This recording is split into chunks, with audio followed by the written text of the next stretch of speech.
hello. I am Vlad Spara and I know things. Anyone who looks at contemporary wars fought by Arab nations, even the most recent ones like in Syria or Iraq, immediately notices a common thread that Arab armies are of minimal, if any, effectiveness. Is this impression true? And if so, what are the causes? In this video, I will heavily cite a study by Norval Diakin, a name that doesn't say much anymore. Just know that he is a former officer of the United States Army, an expert in Arab world affairs. The study is titled Why Arabs Lose Wars, and you can find the link to the full article in the description. The impressive thing is that the article is from 1999, so before the Second Gulf War and before the entire Arab Spring. And the mess that happened fully confirms what is happening. In short, even in 99, the conclusions proved to be correct. Allahu Akbar. War, for most of us, is an extremely alien phenomenon, and it's also extremely complex. Anyone working in this field, whether it's a scholar conducting research or a field commander making decisions, will always be surrounded by what's called the fog of war.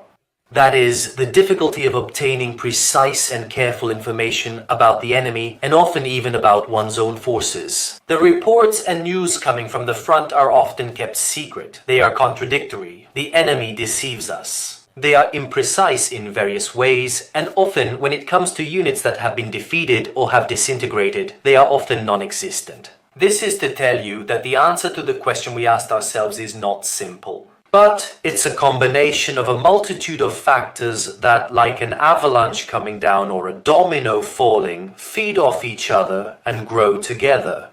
Let's get to the point now. The reasons are really many: economic, technical, tactical, cultural. In analyzing culture, as Colonel Diakin warns us, we must be very careful. Often, in the past, assessments of a culture or the spirit of a people have proven to be wrong and with devastating effects.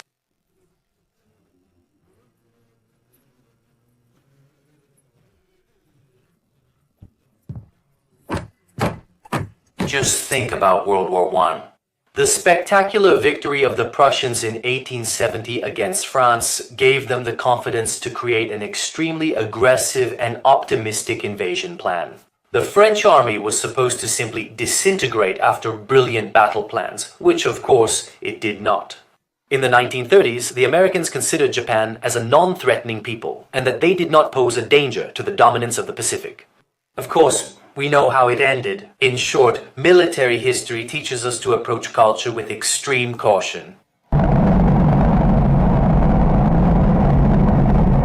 Europe has always had a long tradition of face-to-face confrontation, from the duels of Greek heroes to knights, to challenges between gentlemen, to great battlefield battles. In Europe, there has essentially always been a search for and desire for direct confrontation. In the Arab world, since we have written records, it was not like this. The Arab peoples have always been inclined towards guerrilla warfare, insurrection, political warfare, gang warfare, deception. What Lawrence of Arabia, a great connoisseur of the Arabs and their way of waging war, called winning wars without battle. If these factors create the best guerrillas in the world, just look at what's happening. However, they do not contribute to creating a good force, regular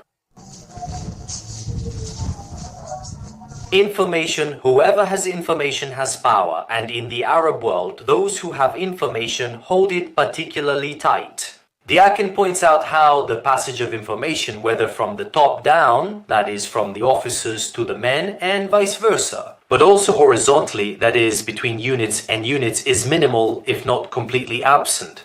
An officer who knows certain things is valuable. If he shares this information, he is no longer necessary. A tank mechanic knows that he is useful as long as only he knows how to do the job and only he can be approached. If his knowledge spreads, he is no longer valuable. For example, there is the case of American trainers in Egypt who painstakingly translated a tank manual into Arabic. After distributing it to the crews, they immediately saw the commanding officer withdraw these manuals and take them for himself. When asked why he was doing this, the officer said, "They can't read anyway." The truth is, he didn't want the crews to have that information. This approach boils down to two things. First, the troops are too specialized, meaning someone who operates a machine gun in an infantry squad only knows how to do that. If his comrade who operates the radio becomes incapacitated, he doesn't. In Western armies, soldiers usually learn to do a bit of everyone's job, unlike how they specialize with equipment like radios in other armies. You may excel in a specific task, but if my partner can't use the radio, I, as a gunner, can do it anyway. And the second consequence is that officers are often immovable. It's hard to promote those who deserve it. It's hard to get rid of those who don't.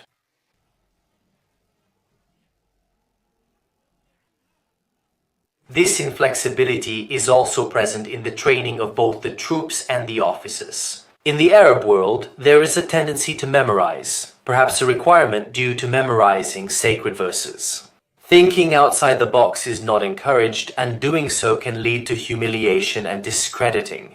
Instructors and students are not encouraged to think creatively about problem solving, which is a fundamental skill in battle.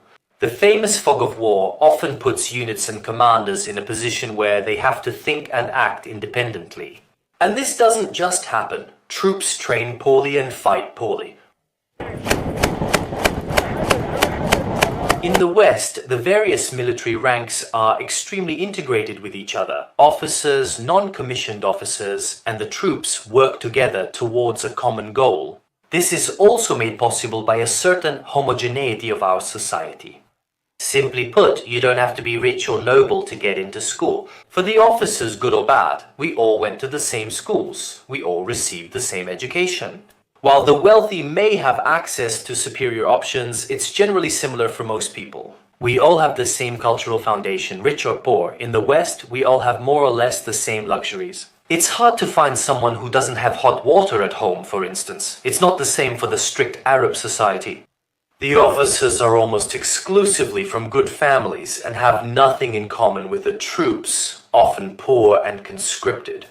The soldiers are treated very badly by their officers and hate their military service. The various differences that exist between the officers and the troops in Western armies are bridged by the non-commissioned officers. The senior disperter troop is the backbone of every army, from maintaining cohesion, the spirit of unity, to the correct execution of the officer's orders. It is important to understand here, for those who have no idea how armies work, that the path to becoming an officer or soldier is relatively short.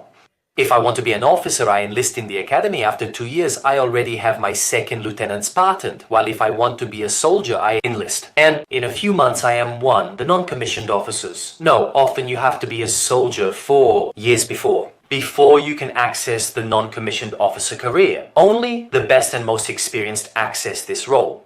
So you understand how in the armies, Arab good non-commissioned officers are scarce.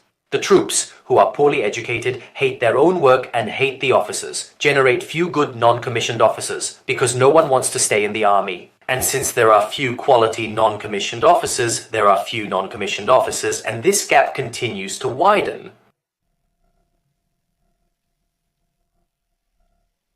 The hierarchization of society and, consequently, the army has a significant impact on how operations are carried out. In the West, the so-called Prussian doctrine prevails.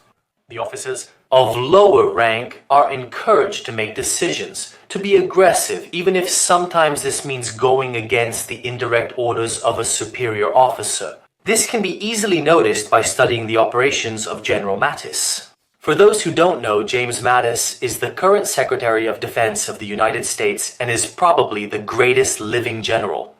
Mattis has repeatedly emphasized the importance of the aggressiveness and initiative of lower-ranking non-commissioned officers. They are there on the front line. They know what the situation is, they know what the goal is, but they also choose how best to achieve it. Aggressiveness to the point of bordering on insubordination is of fundamental importance for the success of military operations. And this, of course, is viewed with great suspicion by the Arab armies. Arabs tend to shift responsibility onto their superiors and execute orders exactly as received. Units thus waste opportunities to inflict losses on the enemy, to put themselves in a better position to move autonomously, to respond immediately to a threat. because they wait for orders from above instead of taking initiative. An episode that borders on the incredible was the capture of Mosul in 2014. In Mosul and its province, there were about 30,000 soldiers and as many police and security forces. The city fell in an attack that involved a maximum of 1,500 militants. The troops in the city completely disintegrated, many commanders were missing, the soldiers began to flee, nothing was understood, and the units that did not disintegrate were waiting for higher orders and therefore did not react. Entire brigades have ceased to exist. And last but very important point, controlling the army is having power. Many of the current Arab leaders, present and past, became such after a coup.